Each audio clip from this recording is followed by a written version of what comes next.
Hello everyone, my name is Max, and today instead of a Top 5 Wednesday, I am going to be talking about my recommended reads retellings edition.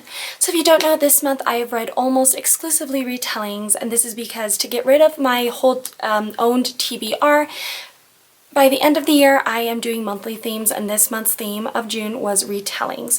So I decided now that we are ending the month of June, I would do a retellings recommended reads.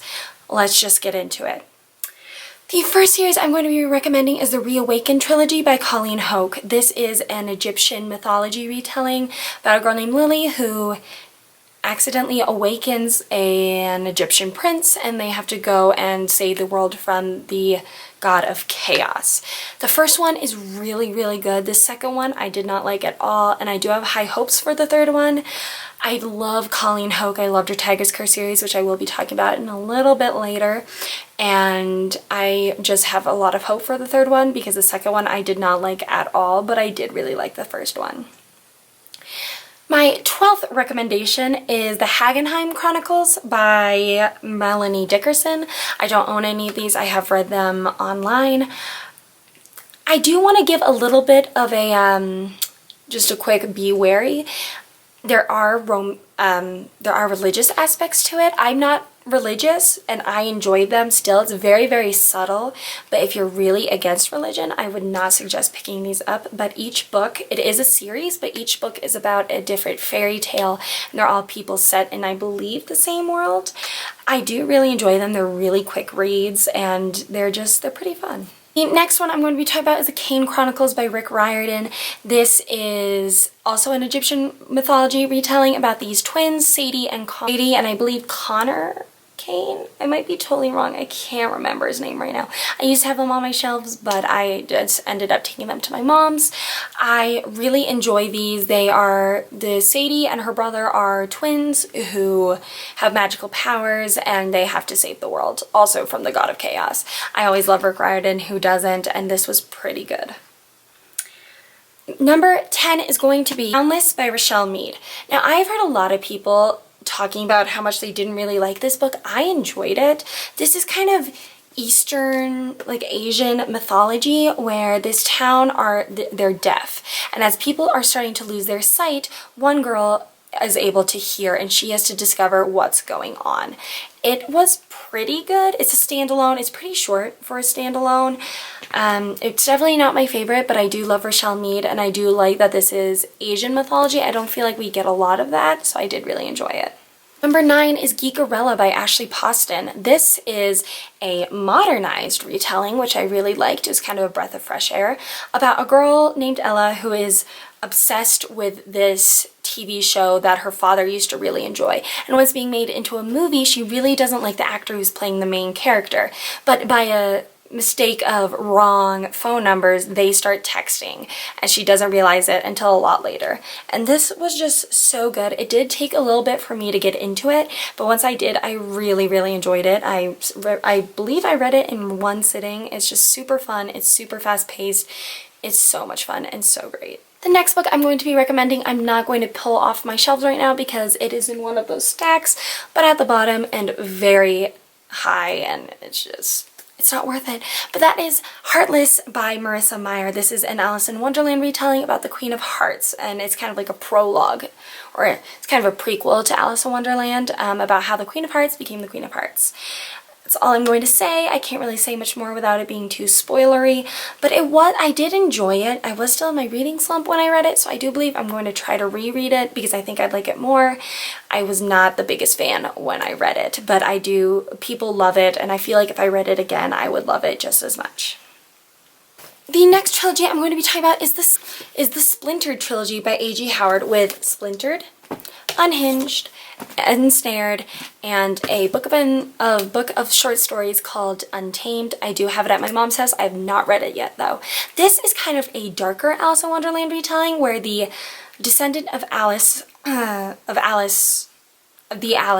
is sent back to Wonderland, but it is so much darker than what the book depicted, and she has to take her rightful place as queen. It is such a fantastic trilogy. It's just so much fun. I got these. I did not know what to expect when I got these, and I got these a long time. And my battery just died, so let's get back into it. Splintered. I picked these up not really knowing what to expect. I didn't really know if I was going to like them, and I ended up really enjoying them, and I definitely recommend it. The next trilogy I'm going to be recommending is not all out yet, but there are 2 books, and I read it this month.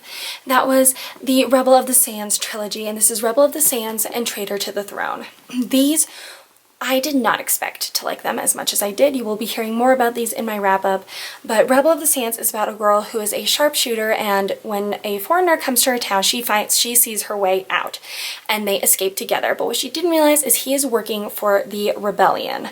It was so good. I think what I liked a lot about it is that it's a lot shorter. I read this after The Kiss of Deception and The Wrath and the Dawn, which are both pretty long books, and this one was a lot shorter and really refreshing. And then this one is huge, and it was not as good as Rebel of the Sands in my mind. I just don't think I was really in the mood for a big book, but it was still really good, and I definitely suggest these 2, and I cannot wait for the 3rd one to come out. The next duology I'm going to be talking about is the Wrath and the Dawn duology, of course, with the Wrath and the Dawn and the Rose and the Dagger. This is about a king who takes a new queen every day just to have her killed by the next dawn. But Shawzy, our main character, is determined to kill him first. The way she goes about this is by telling him stories, and so he wants to keep her alive until the next night. But they end up falling in love. I loved this duology. I thought it was so fantastic. I thought it was so well written. Renee Audier has quickly climbed up to one of my favorite authors. I am currently reading Flame in the Mist. I've heard differing opinions on that one, but I'm not quite sure yet. This was just so fantastic. I suggest it to anyone who loves a hate-to-love romance, a slow burn romance, just like... I'm not usually a fan of forbidden love. I usually hate forbidden love, but I actually really liked the forbidden love in this one, and I definitely suggest it. The next series I'm going to be talking about is the Tiger's Curse series by Colleen Houck. This is about a girl named Kelsey who starts working at the circus and starts taking care of the tiger, but then she learns that the tiger is a lost prince of India. She has to help him break the curse on him that keeps him as a tiger. And this consists of the Tiger's Curse, the Tiger's Quest, the Tiger's Voyage, and the Tiger's Destiny. I own Tiger's Curse, I own the Tiger's Quest and the Tiger's Destiny, but the Tiger's Destiny is right over there, and it's way down on the line, so I only picked up the first one. I loved this series. This series I look back with such fond memories. I just absolutely adored it. There is a love triangle, but which I think it's done okay, but it was just so fantastic. I absolutely loved this series. This was one of the series that really got me started into reading, and I just can't rave about this enough because it is so underrated on BookTube. I feel like no one has read it, and I just want everyone to read it because it is fantastic. The next series I'm going to be talking about is the Percy Jackson series by Rick Riordan. This is a retelling of Greek mythology about Poseidon's son who has to kind of save the world. There are 5 books, and it is Percy Jackson and the Olympian's Lightning Thief, Percy Jackson Sea of Monsters, Percy Jackson Titan's Curse, Percy Jackson the Battle of the Labyrinth, and Percy Jackson and the Last Battle. I definitely suggest these are more middle grade, but they are so fantastic and they are just so good. And you just can't help but just love Percy. I listened to them on audiobook a couple summers ago, and I really enjoyed them. And the second to last book series I'm going to be talking about is the Court of Thorns and Roses trilogy by Sarah J. Maas. The first one is a Beauty and the Beast retelling, and the second one is a Hades and Persephone retelling, and the third one is kind of both combined.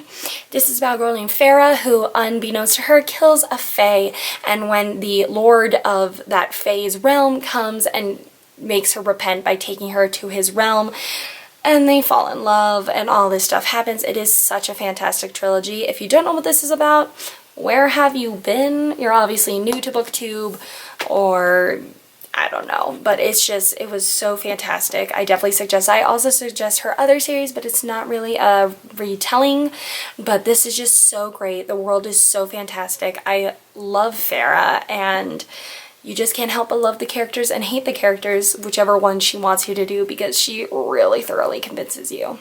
The last series I'm going to be talking about is the Lunar Chronicles series by Marissa Meyer. This includes Cinder, Scarlet, Cress, Winter, Fairest, which is a prequel about the villain, which I don't know where it is, and Stars Above, which is an anthology about years after the war. If you don't know what the series is about, this is about a girl named Cinder who is part robot, and she learns all of this different stuff, and she falls for a prince, and there are people who live on the moon, and I'm not describing it very well, but it's been a while since I've read these, and I feel like everyone knows what they are, and it is a Cinderella retelling, the first one, a Red Riding Hood retelling, the second one, a Rapunzel retelling, the third one, and a Snow White retelling, the fourth one, but they all combine, and they are just so fantastic. I love all of the characters in this who you're supposed to love. Fairest, I wasn't the biggest fan of because I just hate Lavanna, the villain, and I believe that the Fairest, you're supposed to sympathize with her, and I felt nothing but hate for her. There were some really touchy subjects in it that I just wasn't a huge fan of, so I kind of like to just push that right out of the mind, but the rest of the series is absolutely fantastic, and I definitely suggest it. Alright everyone, thanks for watching. I'll see you on Friday. Bye!